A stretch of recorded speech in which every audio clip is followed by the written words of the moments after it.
Salut à tous les amis, j'espère que vous allez bien. Aujourd'hui on se retrouve pour une vidéo où on va parler de la suite pour Leon Edwards. Vous êtes beaucoup à m'écrire à ce sujet pour savoir qui, selon moi, devrait affronter Leon Edwards. Euh, il y a deux noms qui ressortent, Belal Mohamed ou Shafkat, mais on va en discuter. Tout d'abord je lance le générique.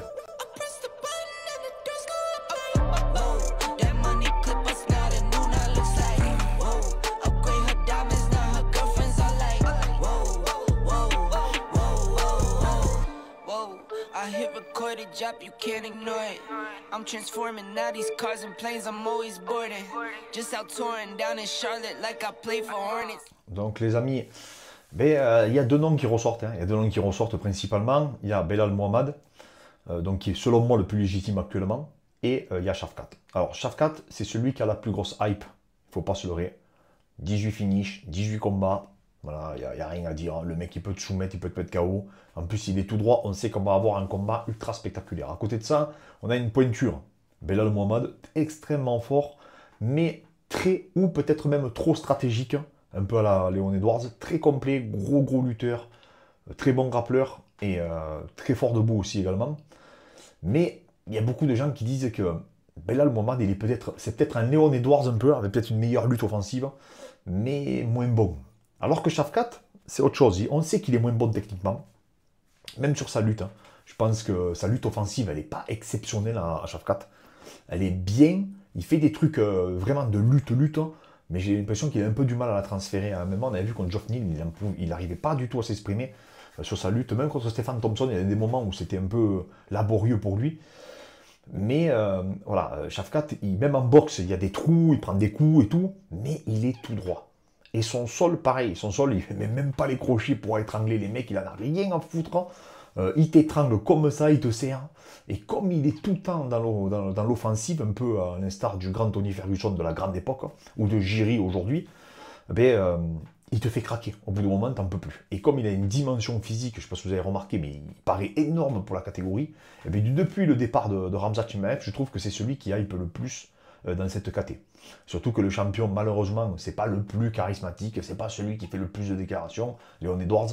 Donc peut-être qu'un combattant comme Shafkat, qui fait terrifiant, et qui s'est déjà taquiné avec Khamzat Chimaev, ça serait remarquable que nous l'ayons pour le titre. Donc en fait, c'est ces deux noms qui ressortent. Moi, j'ai beaucoup de questions sur ce sujet-là. Et on va commencer par la première. Est-ce que Belal Mohamed doit affronter Shafkat pour définir comment ça s'appelle, qui est le futur prétendant pour le titre? Alors, moi, je vais vous expliquer, je ne suis pas pour du tout. Pourquoi? Parce que je suis quasiment sûr que Belal va s'imposer.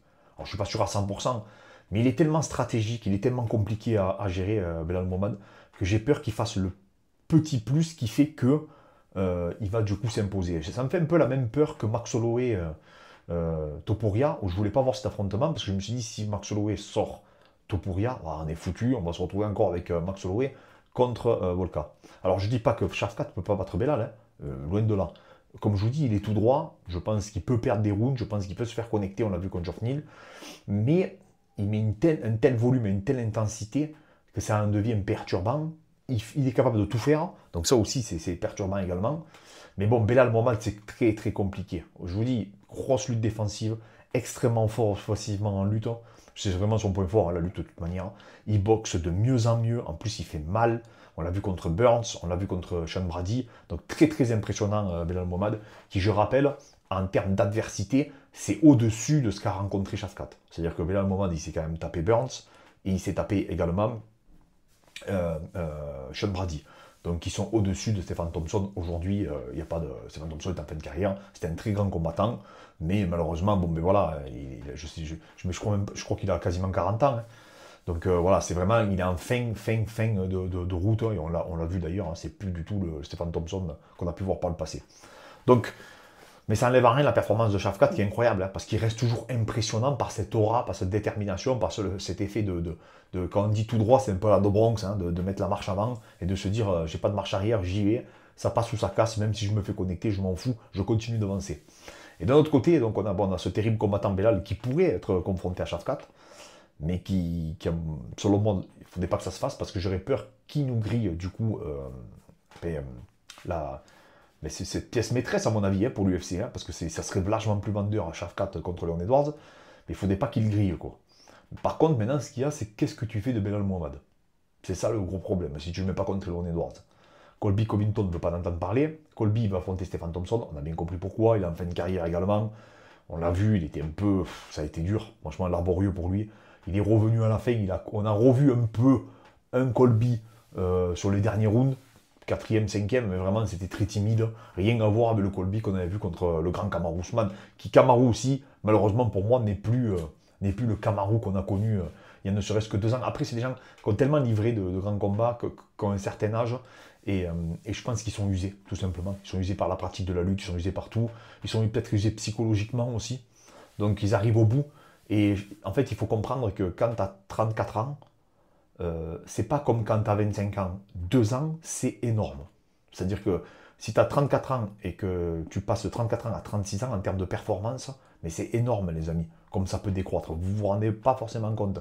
C'est pas comme si tu as 25 ans et que tu as 27 ans. Ça n'a rien à voir du tout. Donc des fois, en 2 ans, vous avez Tony Ferguson, c'était il n'y a pas très longtemps, sa défaite contre Gage. Là, maintenant, il est même plus l'ombre de ce qu'il était. Il faut se rendre compte. On parle d'un mec qui a terrorisé toute la catégorie, qui a démonté de Rafael Dos Anjos, qui a démonté Donald Cerrone, Pettis, enfin bref, le mec, il tabassait tout le monde. Et vraiment, et en plus, il est défiguré. Là, maintenant, il peine, il se fait battre par Paddy Pimblett, même s'il est fort. Ça n'a rien à voir avec un Dos Anjos qui était à l'époque quasiment à son apogée. Donc, l'âge après, quand tu arrives, c'est terminé, quoi. Tu n'en es plus, tout simplement. Tu es beaucoup moins réactif, tu es beaucoup moins tout ça. Donc voilà. Donc, aujourd'hui... tout ça pour dire que Colby Covington, on l'enlève de l'équation. Il reste Kamaru Usman, bien sûr. Il y a Burns aussi qui est là. Donc, cette KT, elle est quand même fournie, mais il y a des mecs qui sont en fin de course. Par contre, tu as des Belal Mohamed qui sont encore frais, qui n'ont pas livré des grosses guerres encore. En plus, son combat contre Leon Edwards, ben, ça a été un peu mitigé, parce qu'à cette époque, moi, franchement, je suis quasiment sûr que Belal Mohamed aurait perdu la décision. C'était un combat qui était terrible à regarder. Mais bon, Leon Edwards, beaucoup de ses combats, malheureusement, il y en a qui qualifient ça de plat. Je trouve qu'il s'améliore de plus en plus, parce c'est un monstre, techniquement, Leon Edwards. C'est vraiment un des combattants les plus sous-cotés, parce qu'il n'est pas ultra spectaculaire. Je préfère regarder Shafkat combattre que Leon Edwards, mais pourtant, je pense profondément que Leon Edwards est un bien meilleur combattant. Mais il n'a pas cet aspect spectaculaire dans son engagement, en fait, physique et psychologique, du coup. Donc voilà, c'est ça, Belal Mohamed, est-ce qu'on va le griller maintenant? Est-ce que ça intéresse Leon Edwards s'il doit affronter? Ils vont rien vendre du tout, à tous les deux. En plus, Belal, je pense que ça va être compliqué. Après, je dis pas qu'il peut pas battre Leon Edwards. Après, il y a des Vicente Luque, il y a tous ces mecs encore qui restent forts, qui restent redoutables, et qu'il ne faut pas sous-estimer. Mais voilà, moi, je serais pour qu'on fasse partir Shafkat. C'est bon, on le met pour le titre, et puis voilà, mais bon... Je ne sais pas si Belal Mohamed va le prendre bien, parce que je ne vois pas contre qui on va le mettre, à part Kamaru Usman. Mais bon, ça voudrait dire qu'il passe devant tout le monde. Maintenant, Kamaru, il reste sur une défaite contre Ramzat, mais c'était en middleweight. Il n'a pas démérité non plus, c'était un short notice. Donc tout ça mis bout à bout, fait que ça peut être logique, Shafkat, il n'y a que Belal, l'épouvantail Belal qui est là en plein milieu. Et de toute façon, c'est pour ça que je pense qu'on va se diriger vers un des deux. Maintenant, la logique sportive voudrait que ce soit... Belal Mohamed. Alors, j'ai eu plein de questions, donc je vais en profiter. Parce que le live, malheureusement, dans la connexion, dans l'hôtel où je suis, je ne comprends pas, la connexion est vraiment pas terrible, les amis. Qui est pour toi le plus fort en lutte entre Belal Mohamed, Leon Edwards et Shafkat? Mais c'est une bonne question. Moi, je pense que Belal Mohamed, c'est le plus fort défensivement. Ça, pour moi, c'est même pas comparable. Belal Mohamed, il est extrêmement dur à ramener au sol. Mais vraiment, c'est un très très gros lutteur, pour le coup. Offensivement, je pense que Leon Edwards et Belal Mohamed sont à peu près de niveau équivalent. Je pense que Belal Mohamed a peut-être des meilleurs contrôles au sol. Mais je pense que Leon Edwards est plus technique en grappling. Shafkat, il est un peu moins bon en lutte, mais par contre, son grappling est plus dangereux. Pourquoi? Parce que son grappling, il est basé que sur la soumission. C'est-à-dire que même... vraiment, ça me fait vraiment penser à Ferguson. Ferguson, il tentait tout le temps de soumettre les mecs de n'importe quelle position, il n'avait rien à foutre. Il cherchait... il n'est même pas opportuniste, en fait, Shafkat. C'est qu'il a une direction, une ligne de conduite, il se dit, je vais le soumettre. En plus, on a l'impression, et je pense que c'est qu'une impression, je pense qu'il nous fait un peu comme Gamrot, on a l'impression qu'il se fatigue. En fait, tu te dis, il a la bouche ouverte et tout, tu te dis, mais attends, peut-être ce mec, il tiendra pas. Et en fait, il est tout le temps à un rythme élevé. Il s'en fout. C'est ça passe ou ça casse. Hein. Et c'est ce qui en fait qu'il est terrifiant. Hein. C'est ce qui en fait qu'il est terrifiant, hein, vraiment. Hein, parce que des fois, tu as l'impression qu'il respire fort. Contre John Finney, tu avais vraiment l'impression que c'était dur pour lui physiquement. Mais il est tout le temps là. Il est tout le temps là à répondre. Il prend des coups, il en remet. Il essaye de lutter, ça passe pas, il s'en fout, il continue à insister. Après, derrière, gros box. Après, derrière, il tente une soumission, tu comprends pas ce qu'il essaye de faire. Bref, il est tout le temps en train de faire quelque chose. Et le fait qu'il soit tout le temps actif, eh bien, ça t'épuise. Ça t'épuise physiquement et psychologiquement parce que tu te dis, mais attends, j'arriverai pas à l'arrêter. Et surtout, il est invaincu. Et on a fait une vidéo, sur une FAQ sur les invaincus, que vous pouvez retrouver sur la chaîne, où on explique l'aura que ça te donne. Et même à toi-même, parce que tu dis, j'ai jamais perdu, je connais pas la défaite. Et ça, c'est terrible. Et après, il y a des témoignages sur Shafkat. Tous les gens qui tournent avec lui à l'entraînement, c'était Burns qui disait que c'était pas le meilleur, mais qui disait que c'était encore un autre animal par rapport à Khamzat Chimaev. Lui disait qu'il était supérieur à Khamzat Chimaev. C'est son partenaire d'entraînement, il faut prendre ça avec des pincettes. Mais je pense qu'il y a quand même une part de vérité. Je pense que ce mec est terriblement dangereux. Parce qu'on voit certains de ses sparring, et il a l'air de mettre beaucoup d'engagement, et il y a beaucoup de témoignages. Et apparemment qu'il tournerait aussi très très fort avec, il me semble, avec Oumalatov, où ils se font des guerres comme c'est pas permis. Donc voilà, c'est un combattant complet. Mais comme je dis, Leon Edwards, aujourd'hui, vraiment, il est complet. Et Belal Mohamed aussi. Vraiment, pour le coup, c'est 3 combattants complets, mais, et c'est là pour moi le mais, c'est que je pense que Belal, c'est celui, on va dire, sur la moyenne, c'est celui qui a la meilleure lutte, pour le coup. Donc, aussi bien si on mixte l'aspect défensif et offensif. Et par contre, le meilleur striker des 3, c'est Leon Edwards. Ça, pour moi, c'est indéniable. Donc en fait, il n'est pas meilleur dans un domaine réellement, Shafkat. Et c'est ce qui me fait peur contre ce type d'adversaire. Le seul truc que je pense qu'il a de supérieur à eux, c'est peut-être l'engagement et le mental, la détermination. Vraiment, c'est cette synergie qu'il a de faire la marche avant, de vouloir te terminer. Parce que Belal Mohamed et Leon Edwards, pour le coup, ils veulent gagner. Ils ne veulent pas te terminer. On l'a bien vu, Leon Edwards, il fait toujours le petit plus, mais c'est tout. Il se cantonne à ça. Il ne va pas essayer de terminer le combat. Vraiment, il ne crée pas d'engagement. C'est pour ça qu'il a toujours été mal aimé, hein, d'ailleurs, hein, de l'UFC. Alors que Shafkat, il a ça. Par contre, en boxe, je ne le vois pas mettre à mal Leon Edwards. En lutte, je ne le vois vraiment rien faire du tout. À Belal Mohamed, je pense qu'il va se faire totalement annihiler s'il affronte. Pour le coup, par contre, je pense que Belal peut l'amener au sol, même assez facilement, à mon avis. Parce que vraiment, il a une grosse lutte, Belal. Et même Leon Edwards, je pense qu'il arrivera à l'amener au sol. Et je pense que Shafkat va galérer à faire tomber Leon Edwards. Et même s'il fait tomber, pour le coup, en grappling, je serais curieux de voir qui est le meilleur. C'est le seul truc que j'ai pas de réponse. C'est-à-dire, je pense que techniquement, peut-être que Leon est un peu plus technique, mais le grappling de Shafkat est peut-être plus axé sur peut-être plus opportunisme dans le MMA. C'est-à-dire que il n'a pas des meilleures positions, il n'a pas tout ça, mais comme il se focalise à te terminer, mais il est beaucoup plus dangereux en fait. Et peut-être qu'il trouverait la solution grâce à ce volume, grâce à cette détermination. Donc voilà, c'est vrai que quand tu classes en compartiment, c'est là où c'est assez difficile. Et comme je vous dis, quand tu n'es pas vraiment le meilleur dans un domaine, c'est compliqué. Je le rappelle, j'avais expliqué, quelqu'un m'avait répondu de Jones et Georges Saint-Pierre, qui étaient bons partout aussi, et qui me disait, en gros, il disait qu'ils étaient moyens partout. Non, non. Jones et Georges Saint-Pierre sont les meilleurs lutteurs de leur génération dans leur catégorie. Georges Saint-Pierre, c'est ça qui faisait qu'il était intouchable, c'est qu'il avait cette lutte et ce timing que personne n'a jamais égalé. D'ailleurs, il a le record de takedown à l'UFC. Hein, donc c'est lui qui a le record, il a 90 takedowns enregistrés, ce qui est 30 de plus à peu près que Khabib, pour vous donner une idée. Donc vraiment, Georges Saint-Pierre, c'était inqualifiable, et surtout qu'il a affronté tous les plus gros lutteurs. Johnny Hendricks, comment il s'appelle Johnny Hendricks, Matt Hughes, John Fish, fait tous les lutteurs de sa génération, Kochek, il les a tous jetés, et c'est ce qui est impressionnant du coup. Et John, si on ne parle pas, il a carrément fait dominer en lutte Daniel Cormier. Donc voilà, John, c'est vraiment le meilleur lutteur, même je pense de l'UFC, hein, tout simplement. Je pense que c'est lui qui a la meilleure lutte MMA. Avec ses longs segments, il peut varier la gréco et la libre, ce qui est assez rare. Donc vraiment, Jones, voilà. Mais voilà, donc eux, quand tu as le point fort de pouvoir décider où le combat va se dérouler, que ce soit debout ou au sol, mais déjà ça te fait quand même un avantage assez considérable par rapport à tes adversaires, et surtout qu'en grappling, ils sont exceptionnels, Jones et Georges Saint-Pierre. Georges Saint-Pierre plus sur les top positions, et Jones sur ses coudes, sur ses darts, enfin, voilà, sur tout ce qui va travailler sur les bras-têtes, sur les guillotines et tout, il est très opportuniste. Il faut être vachement vigilant parce que il peut te soumettre. On l'a vu avec Cyril, on l'a vu avec Lyoto Machida, on l'a vu avec d'autres combattants. Il me semble Gustafsson aussi, je crois qu'il avait mis un bras-tête de mémoire. Mais voilà, donc c'est des combattants qui sont très opportunistes et sur lesquels il faut être vigilant. Et en fait, je pense que Shavkat, malheureusement pour moi, il n'y a pas un compartiment où il se démarque. Par contre, il se démarque, à mon avis, par sa dimension physique, parce qu'il paraît énorme, pour le coup, hein, par rapport en tout cas aux autres de la catégorie. Je pense qu'il est vraiment, vraiment grand et il a l'air très large. Pas spécialement athlétique, mais vraiment très très large. Ça se voit qu'il a un cardio de fou. Et il a l'air d'avoir une endurance de force incroyable. C'est-à-dire qu'il a l'air de taper fort même tout le long du match. Il a l'air de pouvoir te lutter tout le long du combat.